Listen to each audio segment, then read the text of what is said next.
Hello. Hello. Welcome back to another episode of the No Name Podcast. My name is Anthony. If you don't know me, you probably do know me. Most people do know me. And if you don't know me, then you're going to want to know me. People call me Ant. That's short for Ant. The abbreviated way of saying my name, which people seem to fancy much more than what I prefer, Anthony, Tony, Daddy, Papi Chulo. What people don't realize about me, I think, is that this isn't really an act. This is naturally me.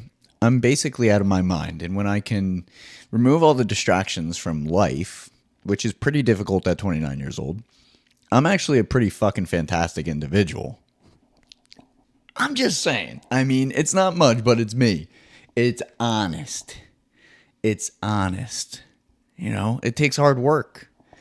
It does. It takes a lot of digging and researching and trying to figure out who you really want to be in this world. Lately, I can't even stop thinking of my legacy. It's been gnawing at me. I just wrote about it last night in my Substack. I referenced Kanye even just to make the contrast and all of it kind of come full circle. I was a little worried, admittedly, talking about Kanye when it came to my legacy. But it takes hard work. No joke. I'm tired, Grandpa. That's too damn bad. That's what you literally have to tell yourself. You have to have this absurd amount of self-discipline to want to be a better person, because I could be a piece of shit. I could go out every day and just be a bitch. But instead, I wake up David Goggins style and I get the fuck after it. It's just in my DNA. And that's what I hope to share with you, my viewer.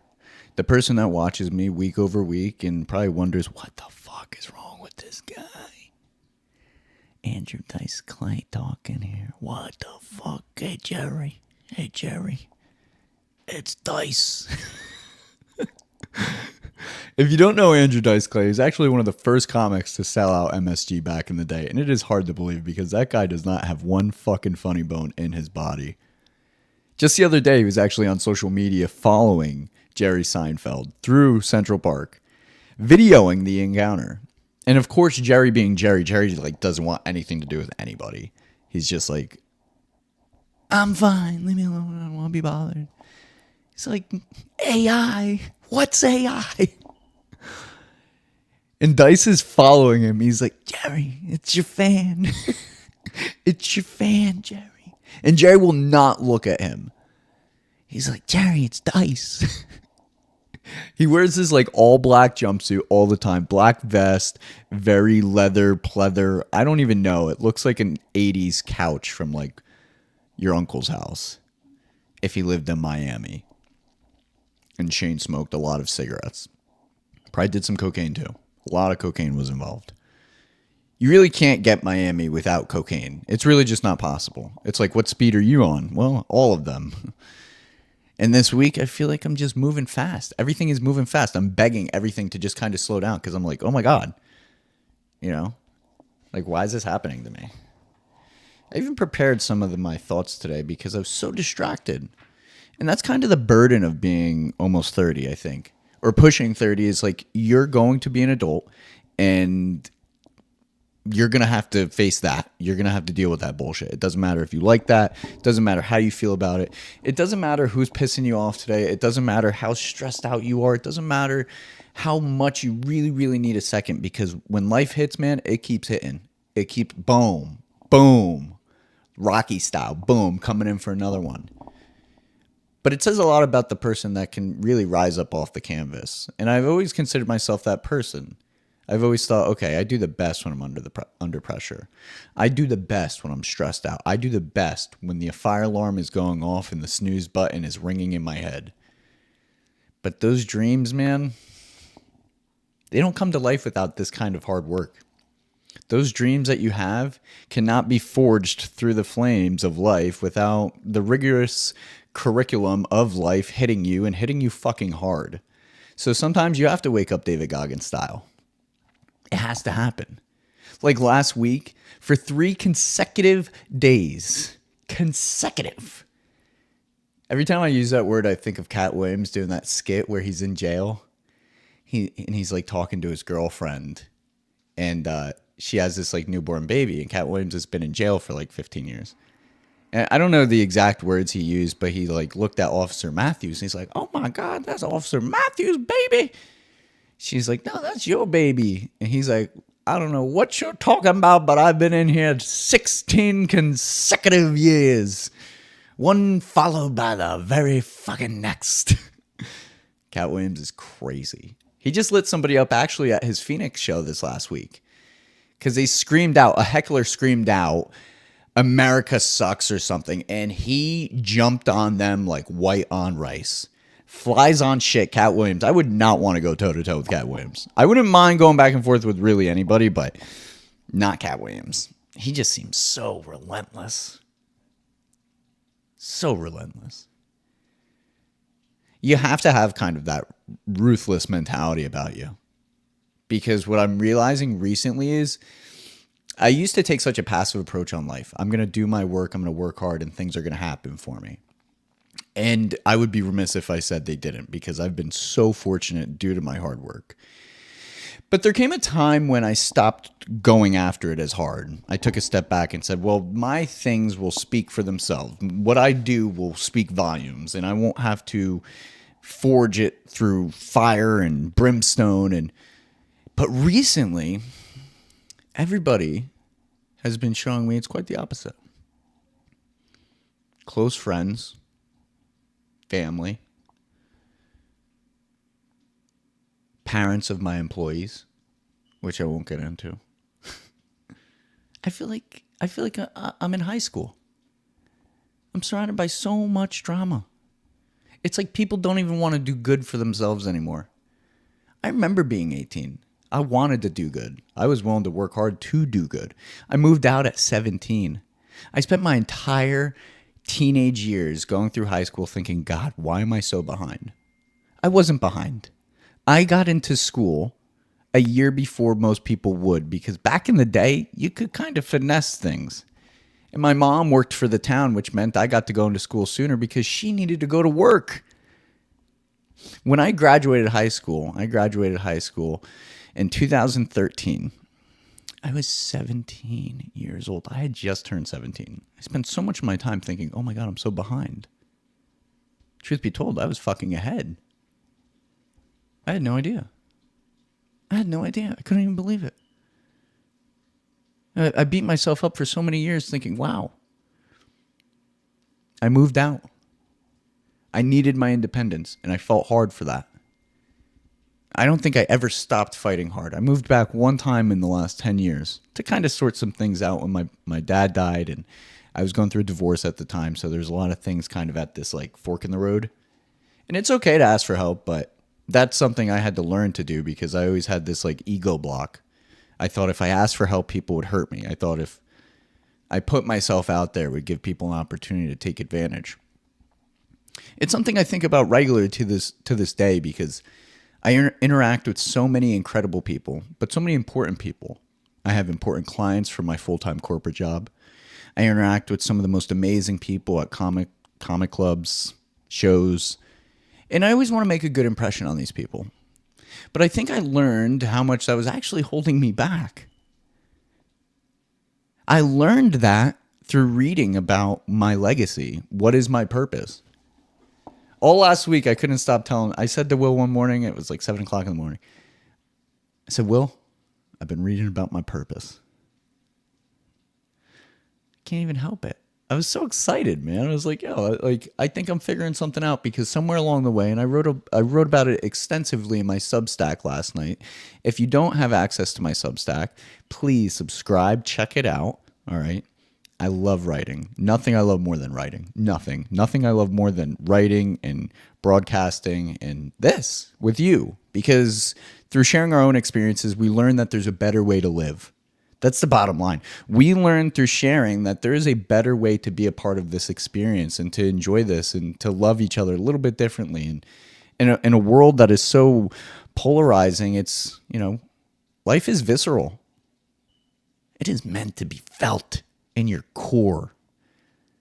Why stop doing all those things you love because you're getting older and the baggage is getting heavier and the distractions are unrelenting? They don't stop. I stopped doing so much of the things I love because I was so busy. I was just always so busy doing that next thing. I was always so busy doing that next thing. And I'm so happy recently. I turned around, I scratched my head. I said, what the fuck am I doing? Like, whoa. Hold up. I was like, I got to lock in. Baby. I don't have time to be distracted with bullshit. I got dreams. And I have to pursue those dreams because I have this like incessant need to scratch that itch.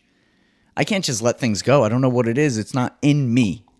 It's innate. It's possessive. It's visceral.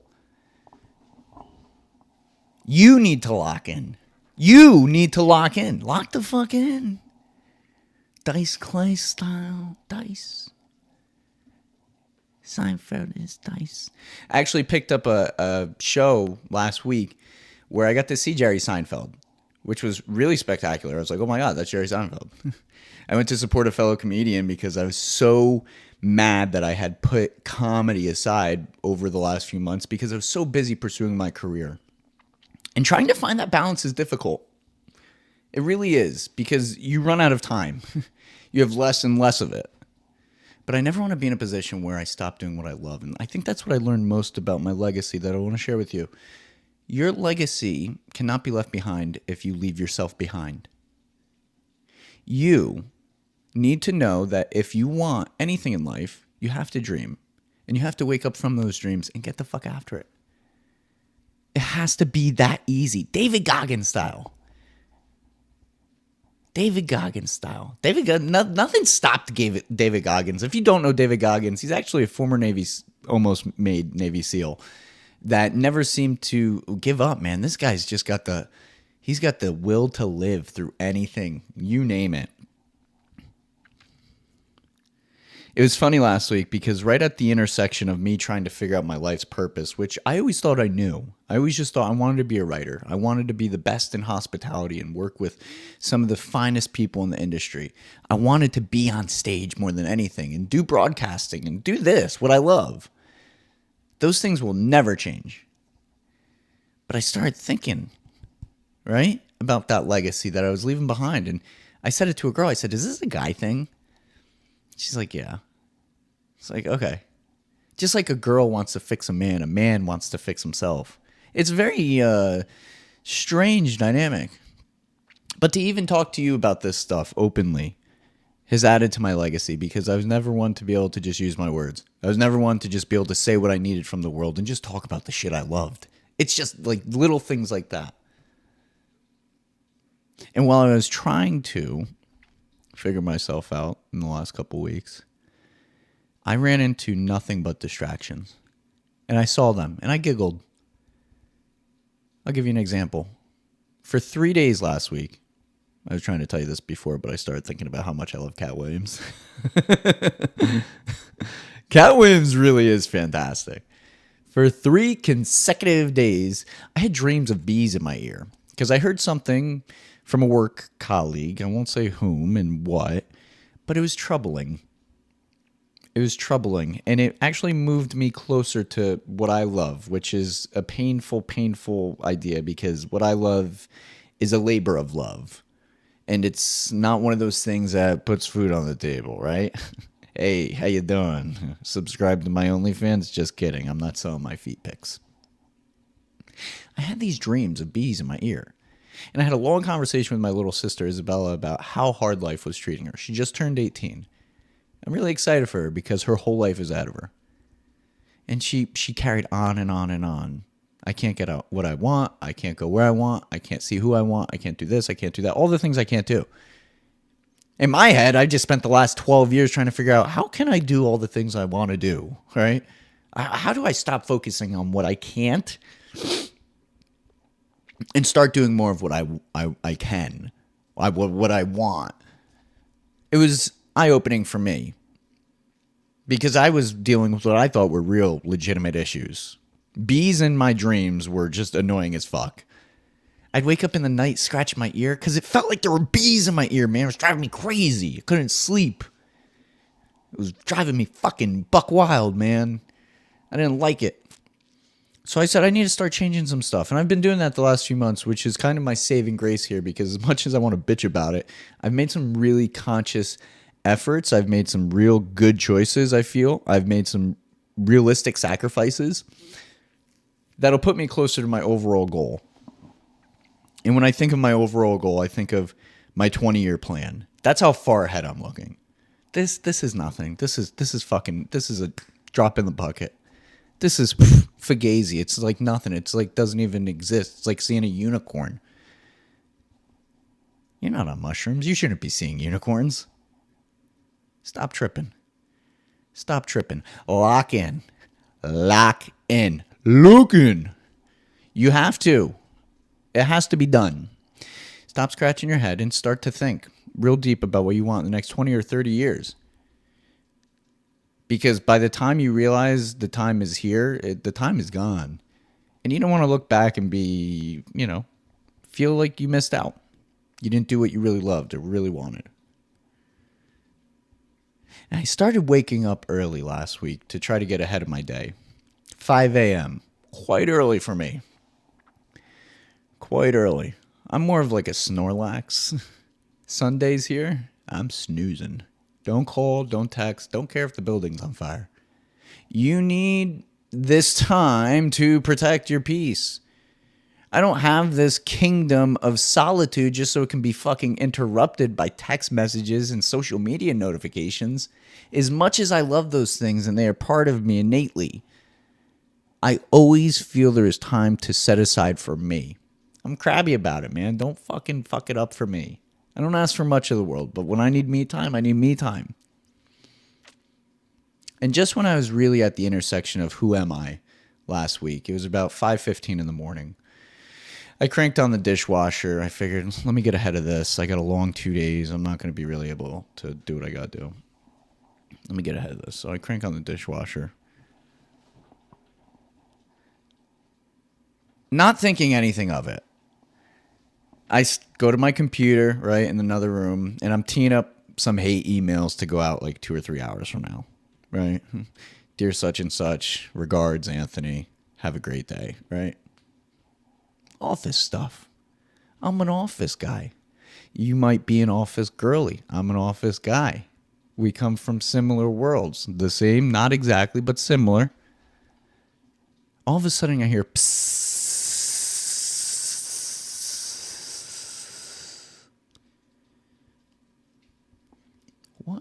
What the fuck is that sound? And I shovel into my fucking kitchen like a ninja. And of course, there is water fucking spewing from my kitchen sink. Now, this might be a little long-winded, but I had to start scooping water out of my kitchen sink, which is rather deep, with one of my favorite pots, which, Ma, I'm sorry. If you heard this, you'd probably be rolling around in your fucking grave one day. I'm sorry. I had to start shimmying water of nasty, dirty water to my bathtub. It's 5:30 in the morning. This consistently went on for the next hour. I told everyone about it that day. And everyone asked, like, how are you doing? I'm like, I just laughed, man. As soon as I saw it happening, let's imagine you're my kitchen sink and I'm looking at you.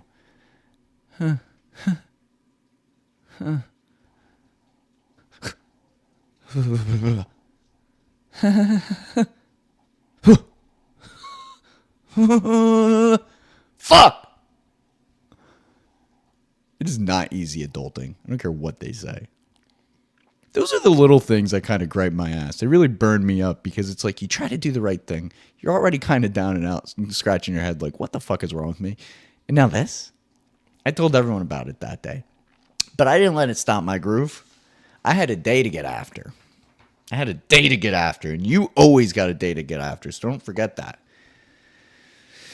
In other news, Jack the Ripper, known as Aaron Kaminsky, they found him. He's a real person. I can't believe it. Kudos to the individual who tested the cum that was on the shaw of something he purchased while at a museum or something or other. Sotheby's. That's true. 100% DNA match for the real Jack the Ripper. He existed. The man that eviscerated women and removed their internal organs. I know it's a little graphic, and it's certainly not my style. Not my style. I bet my grandma would take it back all those times she said Jack the Ripper was going to get me now. I bet. Yep. It's hard to believe. Over 150 years later, the man that lurked through the streets of, I think, England, was a real person. Not a fictional character that your grandparents used to scare the shit out of you when you were in the basement and had to come back upstairs. He was real. Damn you, Grandma. You got me. That's okay. Ooh. I woke up this morning. Oh, obviously. Jackass. It's always a miracle to wake up. We don't even realize how good we got it. You know? I cannot tell you the last time I heard this song, but Dolly Parton's 9 to 5. That jingle has been jingling in my head all morning. I even wrote down the lyrics. I tried to print the lyrics, but my stupid fucking printer wouldn't print anything. It just kept printing blank pieces of paper this morning. And I'm like, dude, what the fuck? I was ready to give it the 1-2. If you don't know the song, it goes like this. Don't judge. Again, I am this person with or without this. This has been happening all morning. Tumble out of bed and I stumble to the kitchen, pour myself a cup of ambition, and yawn and stretch and try to come to life. Jump in the shower and blood starts pumping.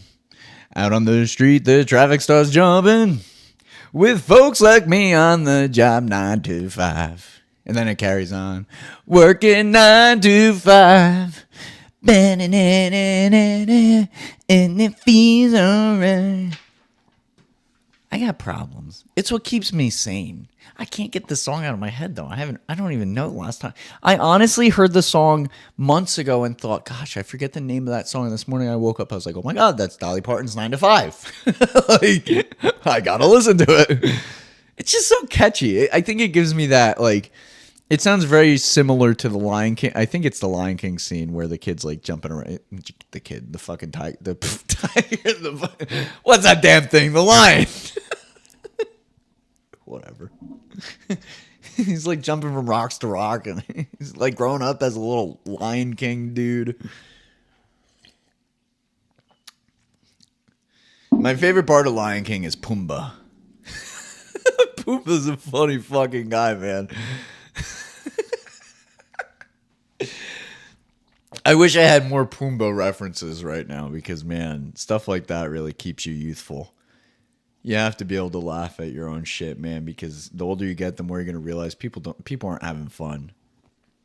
I hope you remember that going into your week this week. No one's going to have fun. So it's up to you to kind of make that part of the process. If it's important to you, I think it is a very important part of my life to have fun with what I do, and I don't think a lot of people make that a priority. I think it's they wake up for their 9 to 5, they sing along, they get their blood pumping. It's kind of a very bottomless type of idea to just wake up, you pour your coffee and you do your stretches, you get your blood pumping. But I hope it's more for you this week. I hope that it's something you can enjoy and have a good time doing it.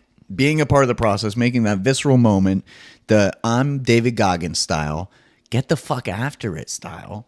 Don't be a bitch about it style. Not the, everybody hates Kanye, but everybody loves the old Kanye style. Think of Chevy Chase. They just had SNL's 50th anniversary, which if you were a part of it, knew somebody a part of it, a reporter, a writer, anything on SNL, I'm very jealous. I'm very jealous. But one day I'll have my day with you guys. And I'm okay waiting. I'm a patient motherfucker. I can live with it. I feel wholeheartedly one day I could probably be a part of SNL. Because I don't think it's that hard. I think it's just, okay, you got your skit, you do your bit, you do your writing, you do it, and you get after it. David Goggins style. I know I'm going to do that this week. I'm going to even maybe do it like a little Chevy Chase style. Chevy Chase used to do some of the most finest broadcasting when SNL first came out. And now they asked him about it in an interview, which I was watching on TikTok while doing a little doom scrolling yesterday. And they're like, Chevy, would you go back? Do you regret it? He's like, I miss it. I should have never left. He continues to like throw himself across the couch. He's like, he's tired. He's lived a whole life. A full life. Do you think he was fucking worried about anything except having fun and doing his thing? No. No. Sometimes that's the bastard of it all. You get so stuck thinking about your worries. 29 to 30, that jump, the jump from 29 to 30 is so fucking real. It is like, whoa. It's like being hit by a Mack truck. Whoa. I'm not even there yet, and I can already feel the gravitational pull to stop worrying about so much bullshit and start doing much more of what I love. And everybody is on notice with me. Put people on notice. Let people know that you have a standard in your life that you're going to live, and they can either meet you there or they can hit the road, Jack. Jack the Ripper style. Aaron Kominsky. What a freak. What a freak, man. Why couldn't you just love the ladies? To fucking open them up and weird stuff. Jack the Ripper. I can't wait to tell my grandma about that. Like, hey, do you know Jack the Ripper was a real dude? He wasn't like somebody you just like used to scare the absolute shit out of me when I was probably like 4 years old. Which, by the way, not cool. I was a little kid. You win some, you lose some. And that's probably the best part about life. And hopefully you remember that going into this week. You're going to win some. You're probably going to lose most. But have fucking fun with it, man. Have fun with it. Whatever you do, wherever you go. Don't think so much about it. Don't think so much about what you're doing. Just try to be involved in it. Try to enjoy it. Try to have fun with it. Remember that your dreams are going to take hard work. To bring them to life, to actually do them, you're going to have to love the things that nobody loves for a very long time before they love them with you. I read a lot about Martin Luther King's journey while I was trying to kind of digest the idea of what is my legacy on this planet, which is like such an existential type question. I never really thought about stuff like that because admittedly I thought I would never make it this far. Like, there was that time where I just thought I'd be dead. And now I'm here and I'm like, okay, I guess I need to like start considering my options. You're going to have these wildly absurd existential crises throughout your life, I imagine, and hopefully learn something from mine. That sometimes it's okay to kind of look for a little bit of answers, not validation, because you have to trust who you are, and you have to trust that if you want to be in a peak performance, peak life performance is what they kind of refer to it as in this book I'm reading. You can't get stuck. You have to stay flowing. You have to stay fluid. And I read a lot about Martin Luther King and how he kind of got in his own way. But when he really committed to his life's purpose, I mean, the guy was fucking unstoppable. Absolutely unstoppable. Not aimless, not misled.